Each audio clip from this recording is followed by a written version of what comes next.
How to enable or disable touch keyboard sound on Windows. Hi everyone, I'm here to assist you today without any delay. Let's jump right in. First, click on the search bar at the bottom. Here, search keyboard.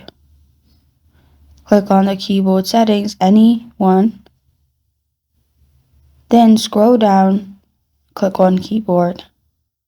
After you click on keyboard in here, scroll down in here, you'll find enable or disable touch keyboard sound, or you will simply find touch keyboard sound option. You can simply click on it to enable it. Make sure there's tick mark if it's enabled, and make sure there's no tick mark if it's disabled.